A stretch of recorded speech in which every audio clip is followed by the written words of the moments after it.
महायुतीत जागा वाटपासंदर्भातला तिढा अद्यापही कायम आहे. शिवसेनेला ऐनवेळी 2 उमेदवार बदलावे लागले. चर्चा आहे की आणखी 2 घोषित उमेदवार बदलू शकतात. याशिवाय ठाणे, नाशिक अशा जागांवरती उमेदवार कोणाचा असेल, ही जागा कोणाला सुटेल यावरती प्रश्नचिन्ह आहे, कारण भाजपनं दावा केला आहे. शंभूराज देसाई साहेब, माझा थेट प्रश्न तुम्हाला असा आहे की ज्या प्रकारे एक नामुष्की तुमच्यावर आणली गेली असं बोललं जातं आहे की भाजपनं नेगेटिव्ह सर्वे दाखवले, त्या सर्वेंना आधार करतच तुम्हाला तुमचे उमेदवार बदलावे लागले, किती तथ्य आहे यामध्ये? नाही, असं याच्यामध्ये बिलकुल तथ्य नाही. हे बघा, उमेदवारीचा निर्णय हा घेण्याचे अधिकार हे आम्ही सगळ्यांनी मिळून, पक्षानं मिळून माननीय मुख्य नेते एकनाथजी शिंदे साहेबांना दिले होते. आणि सर्वे दाखवून उमेदवार बदलले आणि आमच्यावरती नामुष्की आली, हे म्हणणं पूर्णपणे चुकीचं आहे. हे बघा, हिंगोलीचा विषय घेतला तर माननीय खासदार विद्यमान हेमंत पाटील साहेबांच्या पत्नींना, सौभाग्यवती वहिनींना आपण त्यांचं माहेर ज्या मतदारसंघामध्ये आहे तिथनं उमेदवारी दिलेली आहे. म्हणजे ती खासदारकीची उमेदवारी त्यांच्याच कुटुंबात राहिलेली, त्यांच्याच घरात राहिलेली आहे. आता राहिला प्रश्न तुमाने साहेबांचा आणि भावनाताईंचा. तर या दोघांच्याही बरोबर माननीय मुख्यमंत्र्यांची अनेक वेळा चर्चा झालेली आहे. आणि आज त्यांना उमेदवारी नसली तरीसुद्धा त्यांचा पक्षातला मान, सन्मान, रुतबा हा पक्षामध्ये कायम आहे. सगळ्या प्रक्रियेमध्ये, पक्षाच्या प्रक्रियेमध्ये, निर्णय प्रक्रियेमध्ये, शासन प्रक्रियेमध्ये त्यांचा तेवढाच मान सन्मान इथून पुढे ठेवला जाणार आहे. शेवटी आणि हा निर्णय घेताना सुद्धा तडकाफडकी घेतला आहे, एकाएकी घेतला आहे, दोन्ही विद्यमान उमेदवारांना कल्पना न देता घेतला आहे असं बिलकुल नाही. त्यांच्याशी चर्चा करून त्यांना सगळी वस्तुस्थिती समजावून सांगूनच हा निर्णय घेतलेला आहे. आणि तेच खासदार पदावर जरी नसले तरी त्यांना पक्ष संघटनेमध्ये, पक्षामध्ये निश्चितपणे तसाच मान सन्मान इथून पुढे सुद्धा दिला जाणार आहे. पण प्रश्न असा आहे की एकदा अधिकृतरित्या एक उमेदवार घोषित झाला, एका दिवसात अशी कोणती परिस्थिती बदलली, असं काय झालं, असा काय तुमच्यावर दबाव होता, मी म्हणेन की तुम्हाला उमेदवारच बदलावे लागले? कारण ही वस्तुस्थिती, परिस्थिती ही काय एका दिवसात उद्भवत नाही. तुम्हाला त्याचा पूर्ण अभ्यास करूनच तुम्ही निर्णय घेतला. मग घोषणा केल्यानंतर का बदलावं लागलं? हे काय कुठं महाराष्ट्रात पहिल्यांदा घडले असं नाही. ह्याच्या पाठीमागचे संदर्भ काढून बघा, वेगवेगळ्या पक्षांचे संदर्भ काढून बघा.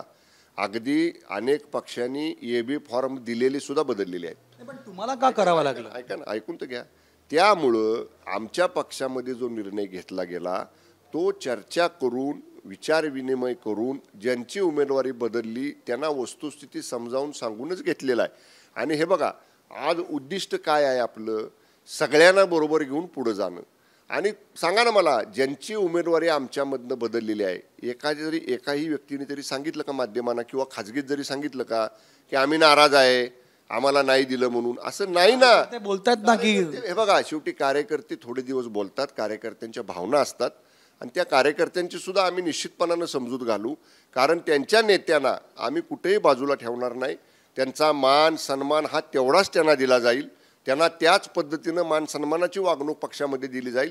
त्यामुळं मी तुम्हाला डाव्यानं पक्षाचा एक घटक म्हणून सांगतो, पक्षाचा एक छोटा कार्यकर्ता म्हणून सांगतो, आमच्या उमेदवारांच्या मध्ये उमेदवारी बदलल्याबद्दल कुठेही नाराजी नाही. मग बदललं कारण आपण असं म्हणायचं की ते निवडून येणार नव्हते, तसे तुम्हाला इनपुट्स होते, म्हणूनच तुम्हाला बदलावं लागलं. म्हणजे जे विद्यमान खासदार ज्यांना तिकीट दिलं गेलं त्यांना बदलायचं कारण हेच होतं की ते जिंकून येणार नाही आहेत. बदलण्याची कारणं अनेक असतात.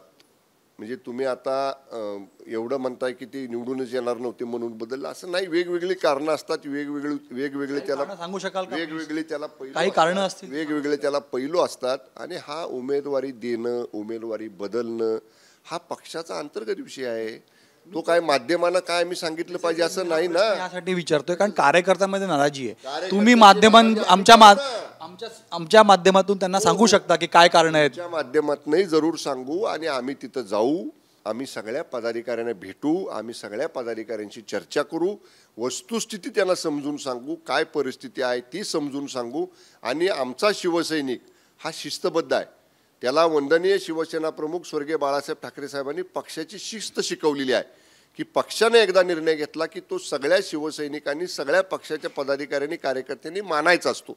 त्यामुळे ठीक आहे, थोडंसं नवीन उत्साहामध्ये किंवा नाराजीमध्ये काही कार्यकर्ते बोलतात, ह्या कार्यकर्त्यांची भावना आहे, ती सुद्धा काही चुकीची असं नाही. पण आम्ही जरूर त्यांना समजून सांगू आणि सगळे कार्यकर्ते हे प्रवाहामध्ये पक्ष संघटनेचं काम करतील एवढा मला विश्वास आहे. शेवटचा प्रश्न मला तुम्हाला की दोन पेच जे मला दिसत होते पत्रकार म्हणून, एक म्हणजे तुम्हाला हे निर्णय घ्यावे लागले उमेदवार बदलायचे, दुसरा पेच आहे तो म्हणजे उर्वरित जागांचा. ठाणे, नाशिक, सिंधुदुर्ग, रत्नागिरी या जागांबद्दलही तुम्ही तुमच्याकडे ठेवण्याचा प्रयत्न करता, पण नाशिकमध्ये भुजबळ म्हणतात मी, राणेंना सिंधुदुर्ग रत्नागिरी दिल्या गेल्याचं बोललं जातं आहे. ठाणे म्हणतंय, भाजप म्हणतं ठाणा ही पारंपरिक सीट भाजपची आहे, रामभाऊ माळगीपासून ही भाजपची सीट होती म्हणून ती शिवसेनेनं भाजपला द्यावी. आता ह्याचा पेच कसा सोडवणार तुम्ही? ह्या चर्चा माध्यमांमधल्या आहेत. जागा आम्ही एकच सांगितलेलं आहे, आमची पहिली भूमिका आहे की ज्या पक्षानं ज्या चिन्हावरती पाठीमागची निवडणूक लढवली होती त्या चिन्हावरती त्या पक्षाला ती जागा मिळावी. जोपर्यंत जागेचा अंतिम निर्णय होत नाही तोपर्यंत आम्ही आमचा आग्रह कायम ठेवलेला आहे. आणि आम्ही आमचा आग्रह काय ठेवला, कसा प्रभावीपणे मांडला हे उघड सांगण्याची गरज नाही ना. शेवटी मी सुद्धा पक्षाचा एक जबाबदार नेता आहे. आम्ही पक्षांतर्गत जेव्हा चर्चा करतो, आता तुम्ही सांगितलं भाजपचा अमुक विषय, राष्ट्रवादीचा तमुक विषय, पण जेव्हा आम्ही पक्षांतर्गत बसतो तेव्हा हा निर्णय अंतिम कोण घेतं? माननीय शिंदेसाहेब शिवसेनेचा निर्णय घेतात, माननीय फडणवीस साहेब भाजपचा निर्णय घेतात आणि माननीय अजितदादा राष्ट्रवादीचा निर्णय घेतात. आम्ही आमचं मत शिंदे साहेबांजवळ मांडले, भाजपच्या नेत्यांनी त्यांचं मत फडणवीस साहेबांकडे मांडले, राष्ट्रवादी काँग्रेसच्या नेत्यांनी त्यांचं मत दादांकडे मांडले. आता ही तिघं ठरवतील. पण जोपर्यंत अंतिम जागा वाटप, कुठली जागा कोणाला येणार, त्या जागेवर कोण लढणार ह्याचा जोपर्यंत निर्णय होत नाही तोपर्यंत चर्चा चालू राहतात. लोकशाहीमध्ये चर्चा चालू राहणं, आग्रही भूमिका एखाद्या जागेबाबतीत मांडणं, दावा करणं ही लोकशाही जिवंत असल्याचं प्रतीक आहे. ठाण्यातला दावा कायम आहे, ठाणा तुम्हालाच मिळेल, बालेकिल्ला आहे सीएम साहेबांचा. असेल, नाशिकचा असेल आणि रत्नागिरी सिंधुदुर्गचा असेल. तिथं 19ला शिवसेना लढली होती, धनुष्यबाण चिन्हावर लढली होती. आजही शिवसेनेचा आग्रह आहे की ती जागा शिवसेनेला मिळावी, धनुष्यबाणाला मिळावी. मी तेच म्हणतोय परत एकदा की जोपर्यंत अंतिम निर्णय होत नाही तोपर्यंत आग्रह करणं चुकीचं नाही आणि अंतिम निर्णय होईपर्यंत आम्ही आमचा आग्रह कायम ठेवू. याचा फटका बसणार नाही तुम्हाला निवडणुकीमध्ये ज्या नाराजी आहेत किंवा निवडणुकीमध्ये 45+ महाराष्ट्रामध्ये निवडून आणायसाठी आम्ही जीवाचं रान करू. आणि मी सांगतो, भाजप असेल, शिवसेना असेल, राष्ट्रवादी काँग्रेस असेल, आम्ही जागा निश्चित होईपर्यंत आग्रह भूमिका ठेवू. पण एकदा पक्षश्रेष्ठींचा, वरिष्ठ नेत्यांचा निर्णय झाला की आम्ही हातात हात घालून काम करू. आमच्यामध्ये कुठलीही रस्सीकेस मतभेद राहणार नाहीत. ओके, धन्यवाद. तर शंभूराज देसाई साहेब यांना कार्यक्रम आहे आणि ते पुढे गेलेत. तर त्यांचं स्पष्ट मत आहे की या 3 जागांचा पेच लवकरच सुटेल, आग्रहाची भूमिका असते, पण लवकरच उमेदवार जाहीर झाल्यानंतर सोबत काम करू.